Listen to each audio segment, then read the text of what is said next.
कि इस बात से पीछे नहीं हटना है कि अरे मैं तो हिंदी मीडियम से हूँ, क्योंकि मैं भी हिंदी मीडियम से थी। जब आप यूनिफॉर्म में जाते हो तो आपके लिए रिस्पेक्ट अलग ही बढ़ जाती है।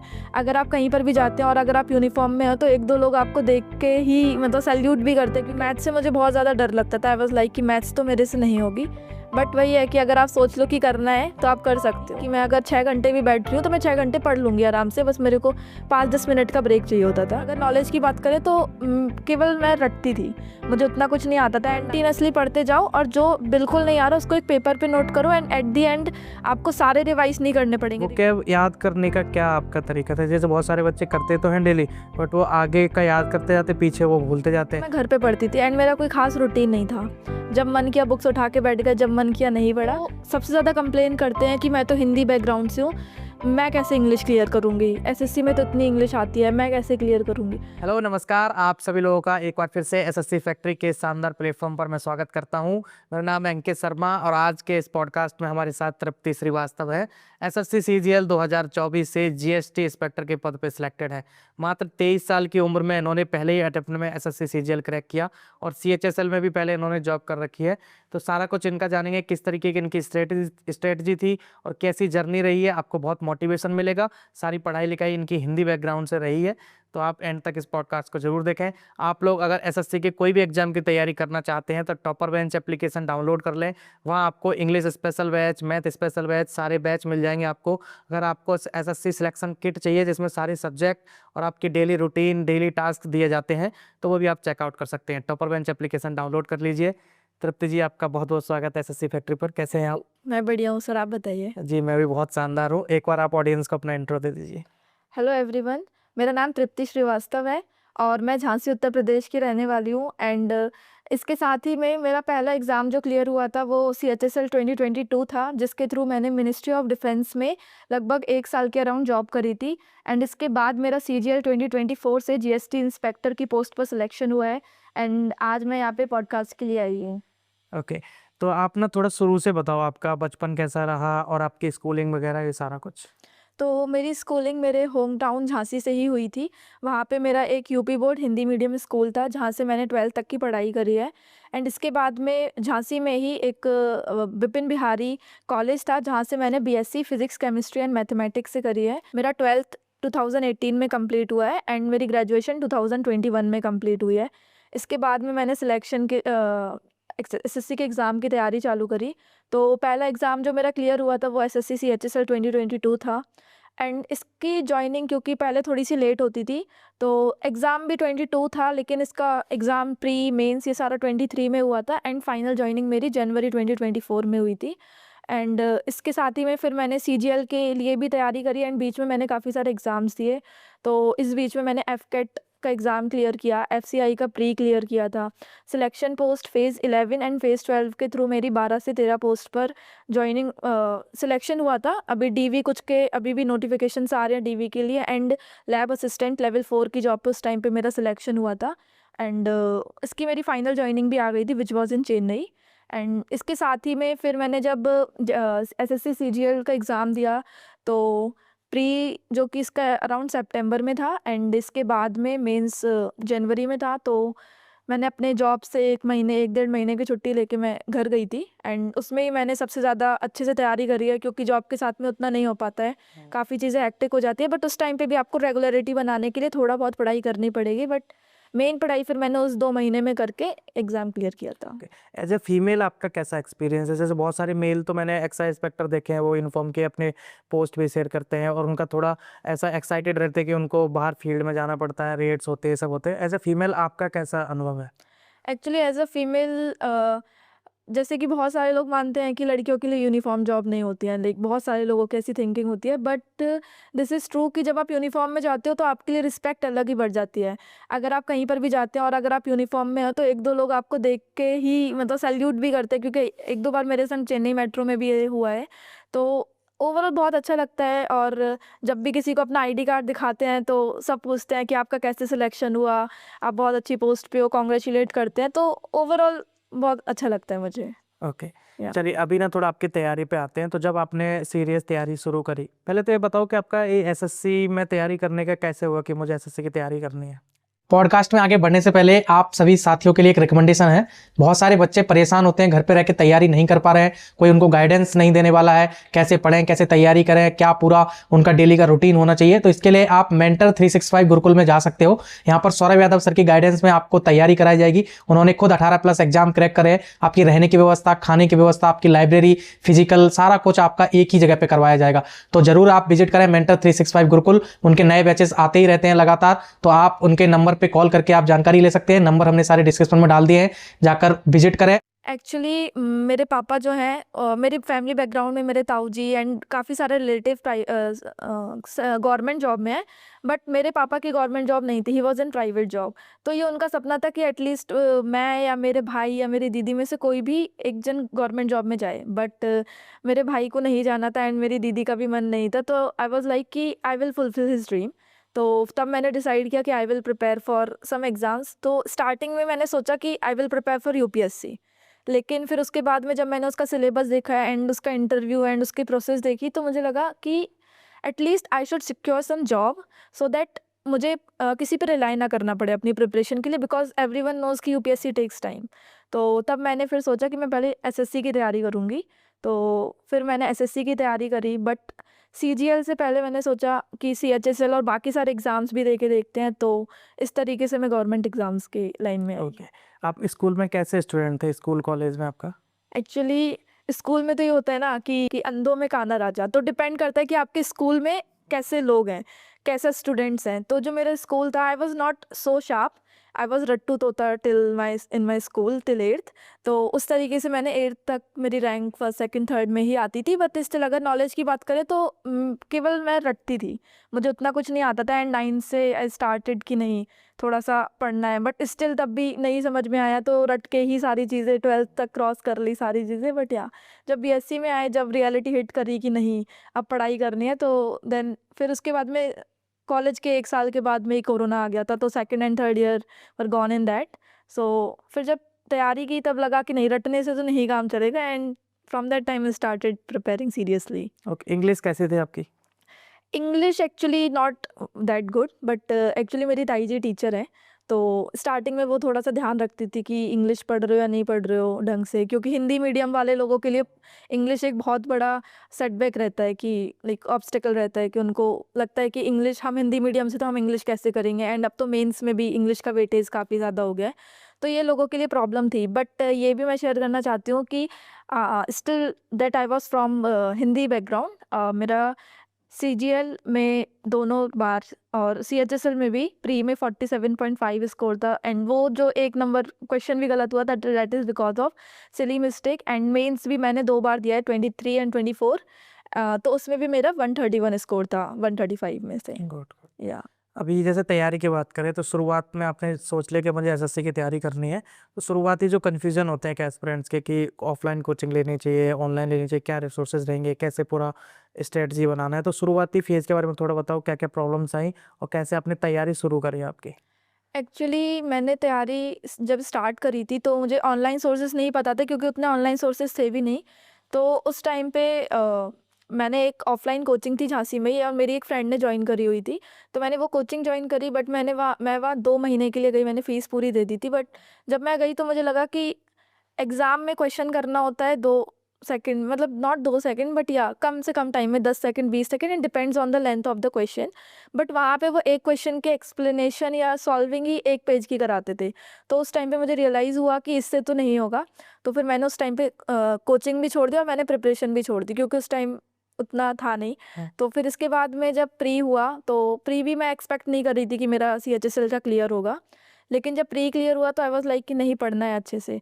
तो फिर मैंने उस टाइम पे भूतेश सर का कोर्स लिया था, इवन कोचिंग सेंटर वाले भूतेश सर का।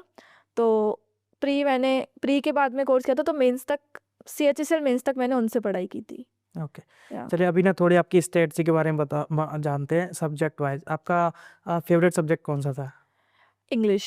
इंग्लिश। तो कैसे इंग्लिश की तैयारी करी, और जो नए बच्चे इसमें आना चाहते हैं उनकी इंग्लिश बहुत बेसिक है और हिंदी मीडियम का ही उनका बैकग्राउंड है, तो कैसे उनको तैयारी करनी चाहिए और आपकी कैसे तैयारी थी?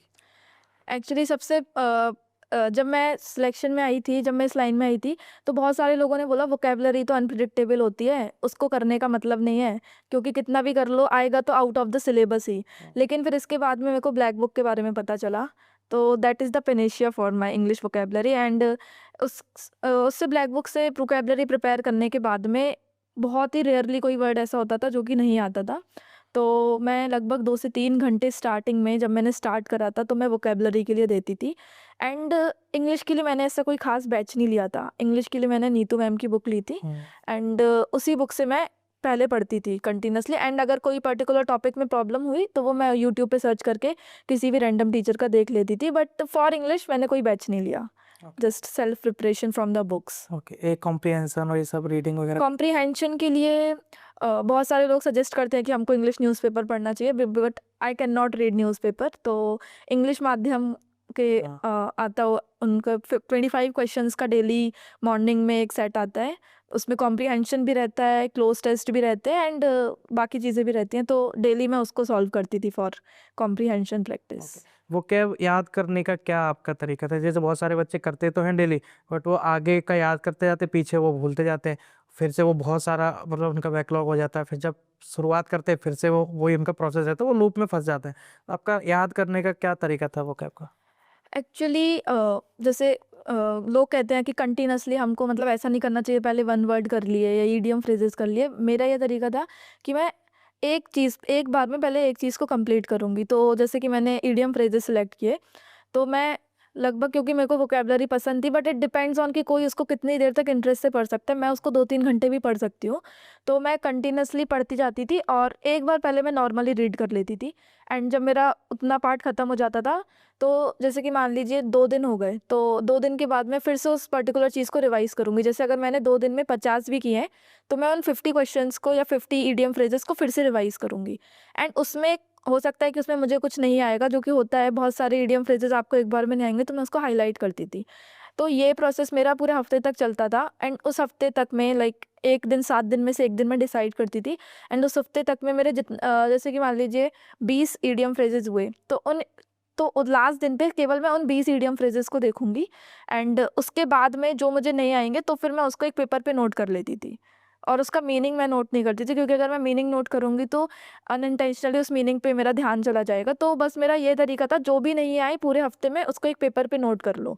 और फिर उसके बाद में जैसे 2 हफ्ते हो गए, तो फिर मैं केवल उस पेपर को रिवाइज़ करती थी। जब भी फ्री टाइम मिला उस पेपर को देखा एंड फिर उसमें से भी जो नहीं आया उसको भी हाईलाइट कर लिया। तो मेरा यही तरीका था कि कंटिन्यूअसली पढ़ते जाओ और जो बिल्कुल नहीं आ रहा उसको एक पेपर पे नोट करो। एंड एट द एंड आपको सारे रिवाइज़ नहीं करने पड़ेंगे। रिवीजन के टाइम पे आपको केवल उस पेपर को उठा के रिवाइज़ करना है एंड दैट्स इट। ओके, आपका वोकैब फिर सिर्फ ब्लैक बुक से ही था या फिर एक्स्ट्रा कहीं वोकैब दिखता है तो उसको भी नोट करते थे आप साथ में? एक्चुअली जब इंग्लिश माध्यम में पढ़ती थी, तो उसमें वो जो पैसेज देते हैं, उसमें हार्ड वर्ड्स के वो लोग मीनिंग भी देते हैं, तो मैं उनको भी नोट करती थी। एंड इसके साथ ही में जब मैं मॉक टेस्ट लगाती थी, तो उसमें भी जो एक्सप्लेनेशन में अगर कोई वर्ड ऐसा है जो मुझे नहीं आता है, तो मैं उसको भी नोट करती थी। ओके, आपका सबसे वीक सब्जेक्ट या फिर ऐसा सब्जेक्ट जिससे आपको बहुत डर लगता था, मन ही नहीं होता था पढ़ने का कि यार ये बहुत बोरिंग है या दिमाग खराब करता है? एक्चुअली ऐसा सब्जेक्ट तो मेरे लिए मैथ्स था, क्योंकि आई was not good in maths till 8th। But 11th-12th में भी जो आप मैथ्स पढ़ते हो, या 9-10 में भी आप 9-10 तक वाली काम आती है, बट 11th-12th वाली आपको मैथ्स काम नहीं आती है। तो मैथ्स से मुझे बहुत ज़्यादा डर लगता था। आई वाज लाइक कि मैथ्स तो मेरे से नहीं होगी। बट वही है कि अगर आप सोच लो कि करना है तो आप कर सकते हो। ओके, कैसे बनाई पूरी मैथ की स्ट्रेटजी, कैसे करा आप प्रिपेयर? एक्चुअली जब स्टार्टिंग में मैंने एग्ज़ाम्स देना चालू किया, तो सबसे बड़ी गलती मेरी ये भी थी कि मैंने कोर्स कंप्लीट नहीं किया। एंड मैं एग्ज़ाम में बैठना चालू कर दिया। मैं कहीं से भी कुछ भी पढ़ लेती थी, तो एक सिस्टमैटिक वे में मेरा कोर्स कभी भी कंप्लीट हुआ ही नहीं था। तो जब मेरा प्री क्लियर हुआ, तो मैंने उस टाइम पे मैंने बताया कि मैंने इवन क्लासेस वाले भूतेश सर की क्लासेस ली थी।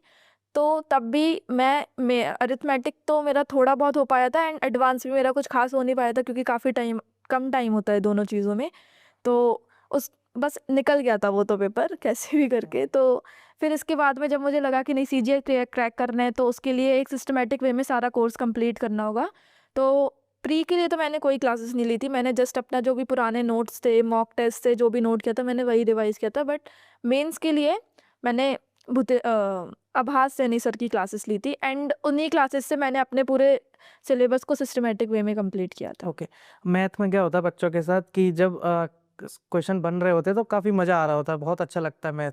लेकिन बीच में ऐसा होता है कि समझ में ही नहीं आ रहा, टीचर समझा रहा है वो भी समझ में नहीं आ रहा, कैसे कर दिया इसने फटाफट, और बहुत कन्फ्यूजन हो गया और फिर मज़ा नहीं आता कि यार अब मैथ हो नहीं रहा। तब बहुत डिमोटिवेट हो जाते हैं कि यार मैथ होगा मेरे से कि नहीं होगा। तो ऐसा आपका भी कोई फेज़ आया, फिर आपने कैसे टैकल किया उससे? एक्चुअली देखिए, जब हम सिलेबस कंप्लीट करते हैं, किसी भी टीचर से क्लासेस लेते हैं, तो उस टाइम पे हम क्लास ले लेंगे तो हमको लगेगा हमें सब आ रहा है। बट जब आप उन उसी पीडीएफ को या उस पर्टिकुलर क्लास को जब आप रिवाइज करना चालू करते हो या फिर आप उसके क्वेश्चंस सॉल्व करना चालू करते हो, तो वो समझ में नहीं आते कि ये कैसे होगा।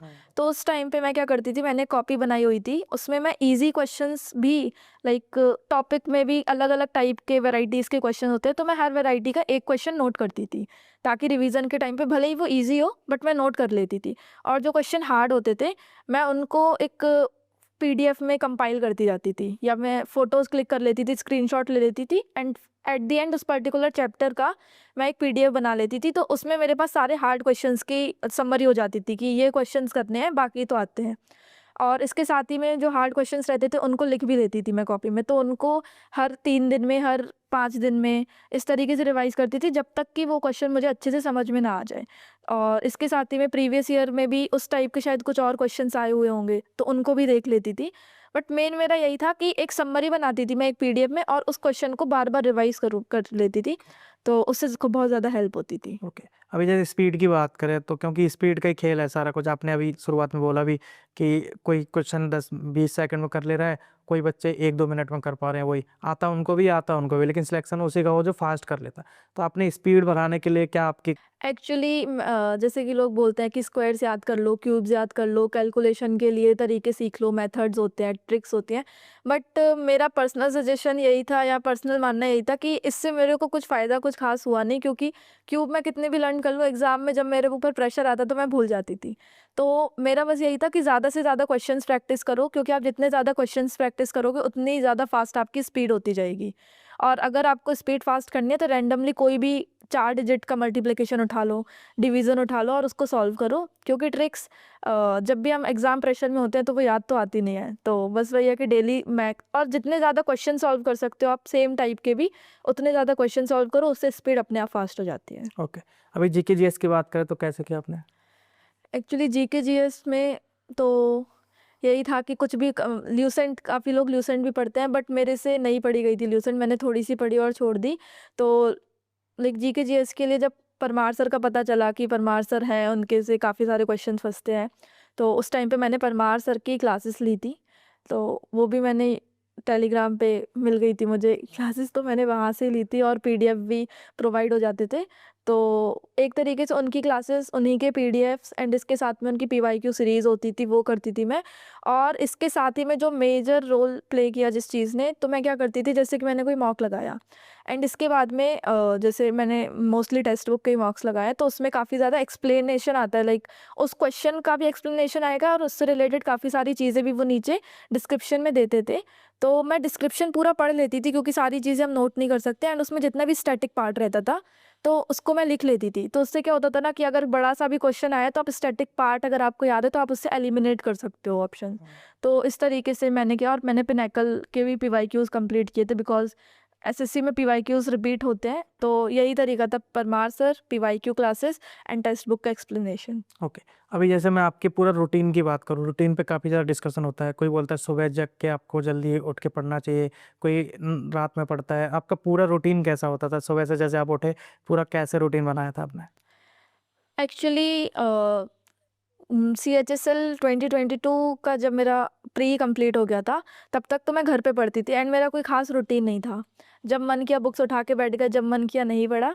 लेकिन फिर इसके बाद में जब मेरा प्री क्लियर हुआ तो मैंने लाइब्रेरी जॉइन कर ली थी, एंड बिकॉज़ मैं लाइब्रेरी के साथ में ट्यूशन्स, होम ट्यूशन्स भी लेती थी, तो उस टाइम पे मेरा ये शेड्यूल था कि मैं सुबह उठ जाती थी library somewhere around 7 o'clock, and उसके बाद में 1 बजे तक मैं लाइब्रेरी में कंटिन्यूअसली पढ़ती थी। थोड़ा-सा, जैसे बहुत सारे लोगों का होता है कि वो कंटिन्यू इतने घंटे नहीं पढ़ पाते हैं, लेकिन मेरे साथ वो प्रॉब्लम नहीं थी कि मैं अगर 6 घंटे भी बैठ रही हूँ तो मैं 6 घंटे पढ़ लूँगी आराम से, बस मेरे को 5-10 मिनट का ब्रेक चाहिए होता था। तो इस तरीके से मैं 1 डेढ़ बजे तक पढ़ती थी, एंड फिर इसके बाद में मैं घर आती थी, लंच करके बच्चों को पढ़ाने जाती थी, एंड फिर 6 बजे तक आती थी मैं घर पे। 6 बजे आने के बाद में स्नैक्स वगैरह खा के मेरा एक रूम था, मैं बस उसको बंद करके बैठ जाती थी और उसमें पढ़ती थी समवेयर अराउंड 1 डेढ़ जितने भी बजे तक। मतलब कंटिन्यूअसली मेरा एक रूटीन था। अभी 22 का तो क्या टाइमिंग था इतना याद नहीं है, लेकिन हाँ 1 डेढ़ बजे तक मैं पढ़ती थी एंड इसके बाद में 6-7 घंटे की नींद एंड कंटिन्यूअसली लूप में ये पूरा रूटीन चलता था मेरा। मैक्सिमम कितने आप पढ़ाई करी आपने एक दिन में? मैक्सिमम एक्चुअली जब CGL 24 का मेंस के लिए मैं पढ़ाई कर रही थी तो मैंने 13, 14, 15 घंटे भी पढ़ाई करी है। लेकिन कंटिन्यूअसली इतनी नहीं पढ़ाई करी है, वो क्योंकि लास्ट के 1 से 2 महीने, 1.5 महीने थे, तो उस टाइम पे मैंने इतनी भी पढ़ाई करी है। ओके, अभी ना कुछ गलतियों की बात करते हैं जो बहुत सारे बच्चे कर रहे होते हैं अपनी तैयारी में, इसकी वजह से उनको बहुत ज़्यादा टाइम लग जाता है और बहुत सारे बच्चों को टाइम लगने के बाद भी सिलेक्शन नहीं हो पाता, 4 साल 5 साल हो गए। तो आपको क्या लगता है ऐसी कुछ मेजर मिस्टेक जो आपने ऑब्जर्व करी हो जो बच्चे कर रहे होते हैं, तो क्या ऐसी गलतियाँ रही होंगी बच्चों को जो नहीं करनी चाहिए? एक्चुअली सबसे बड़ी गलती जो लोग करते हैं वो होते हैं बहुत सारे सोर्सेज इकट्ठे कर लेना और बिना मतलब में हर चीज़ के लिए क्लासेस ले लेना, जो कि मैं जैसे बहुत सारे लोग होते हैं वो वोकेबलरी के लिए भी क्लासेस ले रहे हैं। तो मेरे हिसाब से कि हर चीज़ की क्लासेस लेना इज़ नॉट अ सॉल्यूशन। जितना आप खुद से पढ़ सकते हो, जितना आप खुद से ग्रैस्प कर सकते हो, पढ़ने के बाद में आपको बुक से पढ़ के समझ में आ रहा है तो आप पहले वो चीज़ करिए। और अगर आपने कोई एक टीचर पकड़ा है, अगर आपको उनका समझ में आ रहा है तो फिर किसी और की सुनने के बाद में आपको वो टीचर चेंज नहीं करना है। अगर आपको लगता है कि हाँ, वो सारी चीज़ें कवर करा रहे हैं, आपको उनका जो भी सॉल्यूशन है, जो भी उनकी स्ट्रेटजीज़ है आपको समझ में आ रही है, तो आपको केवल उन्हीं टीचर से पढ़ाई करनी चाहिए। और जैसे कि इंग्लिश में भी लोगों ने ब्लैक बुक भी ले ली, Panacea word power made easy भी ले ली और बहुत 3-4 बुक्स लेके बैठे, नीतू मैम की भी बुक ले ली वोकैब्युलरी की। तो इतनी सारी आप जब बुक्स ले लेते हो ना तो आप कंप्लीट तो कर लोगे, बट रिवीजन के टाइम पे क्या प्रॉब्लम होती है ना कि रिवीजन के टाइम पे इतना सारा कंटेंट होगा कि आप उसको रिवाइज नहीं कर पाओगे, तो वहाँ पे प्रॉब्लम आती है। तो हमेशा अपने कंटेंट को क्रिस्प एंड शॉर्ट रखिए ताकि जब रिवीजन की बारी आए तो आपका रिवीजन काफ़ी अच्छे से हो पाए, क्योंकि अगर हम बहुत 4 बुक्स भी कंप्लीट कर लेंगे और अगर हम चारों में से चारों को एक भी रिवाइज नहीं कर पाएंगे तो एग्जाम टाइम में हमें बिल्कुल फ़ायदा नहीं होगा। तो भले ही आपका कंटेंट कम रहे लेकिन उसको आप बार बार रिवाइज कीजिए। ओके, अभी आपकी कुछ ऐसी नंबर ऑफ क्वालिटीज़ या हैबिट्स जिसकी वजह से आपका सिलेक्शन हुआ? जैसे बहुत सारे बच्चे तैयारी कर रहे हैं, झांसी में बहुत सारे बच्चे हैं, ग्वालियर में भी है, हर जगह कोचिंग भरे पड़े हैं। आपको ऐसा क्या लगता है कि ऐसी कुछ नंबर ऑफ क्वालिटीज़ थी 2 या 3 जिनकी वजह से आपका सिलेक्शन जल्दी हो गया?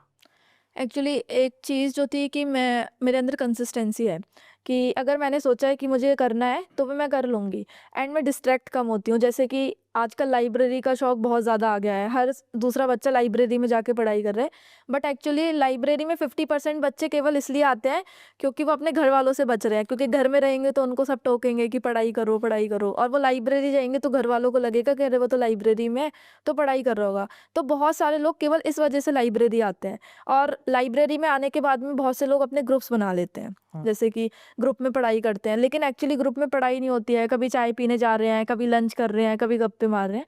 तो लाइब्रेरी में ग्रुप नहीं बनाया था मैंने, लाइब्रेरी में अकेले पढ़ती थी। 1-2 लोग थे जिनसे मेरी बात होती थी केवल, एंड इसके साथ में कंसिस्टेंटली पढ़ती थी एंड डिस्ट्रैक्ट नहीं होती थी। लाइक आज फ्रेंड्स बोल रहे हैं कि पार्टी करने चलो, कोई बोल रहा है चलो घूम के आते हैं, या घर वाले बोल रहे हैं शादी शादी में चलो, तो ये सब नहीं। अगर मेरे को पढ़ना है तो मैं कंटिन्यूअसली पढ़ती थी एंड डिस्ट्रैक्शन काफ़ी कम रखती थी। ओके, सोशल मीडिया का क्या रोल था? Actually social media I think बहुत बड़ा रोल प्ले करती है, क्योंकि जब मैंने लाइब्रेरी जॉइन नहीं करी थी तो मैं घंटों-घंटों रील्स देखने में निकाल देती थी। तो उसके बाद में जब मुझे रियलाइज़ हुआ कि नहीं, ऐसे तो नहीं होगा, तो फिर मैंने अपनी सारी सोशल आईडीज़ डीएक्टिवेट कर दी थी एंड तब मैंने पढ़ाई तो की। अभी ना जैसे मोटिवेशन की बात करें, आपने बोला कि आपने 14-14 घंटे भी पढ़ाई करी है जब मेंस का एग्जाम था, या फिर आपका रूटीन बहुत ऐसा रहता था कि आप डिस्ट्रैक्टेड कम होते थे। तो इस टाइम पे क्या होता है कि बच्चा अकेला फील भी करता है, बीच बीच में डिमोटिवेशन भी आता है, तो कैसे मोटिवेट होते थे आपको? क्या ऐसी चीज़ थी जो आपको मोटिवेट कर रही थी कि नहीं भाई पढ़ाई करने हैं और सिलेक्शन लेना है जल्दी जल्दी? एक्चुअली सबसे पहली चीज़ तो थी कि जब मैं सीएचएसएल की जॉब पे थी, तो मुझे ऐसा लगता था कि सैलरी बहुत कम है। ओके। कैसे भी करके कहीं पर भी पोस्टिंग मिलेगी, लेकिन मेरे को जाना तो लेवल 7 पे है, क्योंकि लेवल 7 के ऊपर तो बस यूपीएससी बचता है। हाँ। तो ये सबसे बड़ा मोटिवेशन था मेरे लिए कि कैसे भी करके लेवल 7 जल्दी से जल्दी लेनी है। तो पहला मोटिवेशन ये था, और दूसरा मोटिवेशन ये था कि नहीं, घर वालों को भी सपोर्ट करना है, जल्दी से जॉब ले लूँगी, फिर उसके बाद घर वालों को घुमाऊँगी, सारे पर्क्स, गवर्नमेंट जॉब में इतने सारे पर्क्स हैं, उनको भी बेनिफिट मिलेगा। तो ये भी एक मोटिवेशन था मेरे लिए एंड इसके साथ ही में यही था। ओके, या अभी जैसे जब आप एक्साइज इंस्पेक्टर बने, चलो सीएचएसएल में तो आप थे तो ठीक है, खुशी हुई घर वालों को। लेकिन जब जीएसटी इंस्पेक्टर बने तो एक यूनिफॉर्म मिली आपको, 3 स्टार आपके शोल्डर पे थे। जब पहली बार आपने यूनिफॉर्म पहनी, घर पे आप गए या फिर आपने पहली पिक्चर डाली सोशल मीडिया पे यूनिफॉर्म के साथ, तो कैसा फील हुआ था उस टाइम और लोगों के क्या रिएक्शन थे आपके? एक्चुअली जब मैंने फर्स्ट टाइम यूनिफॉर्म पहनी थी तो वो ट्रेनिंग का टाइम था। लाइक ट्रेनिंग में फर्स्ट डे आपको फुल यूनिफॉर्म में जाना होता है, तो उस टाइम पे मैंने फ़ोटोज़ क्लिक करी एंड मैंने अपने क्लोज रिलेटिव्स एंड उस टाइम मैंने अपलोड नहीं करी थी, क्योंकि मतलब स्टार्टिंग ही था तब तो मैंने सोचा था आराम से अपलोड करूँगी। तो मैंने जितने भी लोगों को भेजी उससे पहले उन सब ने स्टेटस ही लगा दिया अपना। तो जो लोग जानते भी नहीं है उनके भी कॉल्स आए, मेरा पूरा इंस्टाग्राम मैसेजेस से भर गया, कॉन्ग्रेचुलेशन से भर गया। एंड दूर दूर के भी रिश्तेदार जो शायद बात नहीं करते थे वो भी कॉल कर रहे हैं। एंड अगर मैं कभी किसी फैमिली फंक्शन में जाती हूँ, जो कि मैंने जब CHSL की जॉब ली थी तब भी ये हुआ था कि लोग सामने से इंट्रोड्यूस कराते थे कि ये हमारे घर की बेटी है और इसका यहाँ पे सिलेक्शन है, या फिर मिनिस्ट्री ऑफ डिफेंस में। एंड इसके बाद में जब मेरे को स्टार्स मिले तो और भी ज़्यादा सारे लोग रिस्पेक्ट ज़्यादा करने लगे। जो लोग बात नहीं करते हैं वो भी मैसेज करते हैं, फिर आपसे कॉन्टैक्ट्स बनाते हैं। तो ओवरऑल बहुत ही अच्छी फीलिंग थी एंड स्टार्स एंड यूनिफॉर्म से प्राउड वाली फीलिंग तो आती ही है लाइक दिस। अभी ना थोड़ा एक्साइज इंस्पेक्टर के एक्स्ट्रा पर्क्स की बात बताओ। जैसे सैलरी तो है ही आपकी बहुत अच्छी, लेकिन और एक्स्ट्रा पर्क्स क्या मिलते हैं आपको? एक्चुअली एक्स्ट्रा पर्क्स तो ऐसे कुछ भी नहीं है जो कि बाकी गवर्नमेंट ऑफिसर्स को मिलते हैं वही मिलते हैं। लाइक आपको सेकंड AC का LTC मिलता है एंड हेल्थ बेनिफिट्स तो हैं ही सारे। एंड मेन चीज़ जो आपको इसके साथ में मिलती है वो है एक्स्ट्रा रेपुटेशन। तो आप कहीं पर भी जाओगे और अगर आप यूनिफॉर्म में हो तो उस टाइम पे आपको अलग ही ट्रीट करेंगे वो लोग। अगर आपने अपना कार्ड दिखा दिया तो आपको लाइन से हट के अरे पहले निकलने दो। ये भी मेरे साथ हुआ है। एयरपोर्ट में भी जैसे जाते हैं जब बोर्डिंग के टाइम पे आईडी मांगते हैं वो लोग, अगर आप अपनी आईडी दिखाओगे तो वो अलग ही तरीके से आपको ट्रीट करेंगे, आपसे पूछेंगे।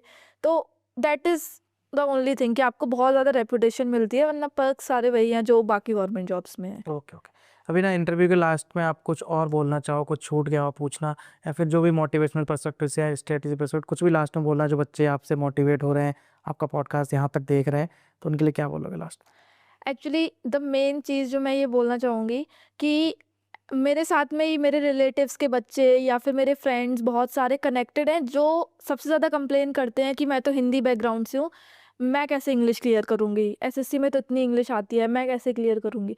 तो मेन चीज़ यही बोलना है कि डजेंट मैटर कि आप कौन से मीडियम से पढ़ाई करी है, आपने आपने हिंदी से पढ़ी है, आप इंग्लिश से पढ़े हैं, नहीं मैटर करता। अगर आप जब प्रिपरेशन फेज़ में तब अगर आप अच्छे से अपनी प्रिपरेशन कर रहे हो, ढंग से पढ़ाई कर लोगे तो मीडियम मैटर ही नहीं करेगा उस टाइम पे आपके लिए। तो यही है कि इस बात से पीछे नहीं हटना है कि अरे मैं तो हिंदी मीडियम से हूँ, क्योंकि मैं भी हिंदी मीडियम से थी। एंड आप बहुत सारे लोग डरते हैं कि इंग्लिश स्पीकिंग नहीं आती, ये नहीं आता, वो नहीं आता। आप सब सीख जाओगे जब आप कंटिन्यूअसली पढ़ाई करोगे, तो आपको अपने आप ही इंग्लिश स्पीकिंग भी आ जाएगी, इंग्लिश में फ्लुएंसी भी आ जाएगी, सारी चीज़ आ जाएंगी उस टाइम पे आपको। Okay, thank you so much once again. Thank you. काफ़ी अच्छा लगा आपसे मिलके। आई होप साथियों इनकी जर्नी से आपको बहुत कुछ सीखने को मिला होगा। जिस तरीके से इन्होंने अपनी जर्नी आप सभी लोगों के सामने रखी, बहुत कुछ आपको बताया अपने पोस्ट के बारे में, मोटिवेशन के बारे में, कैसे पढ़ाई करते थे, सारा कुछ।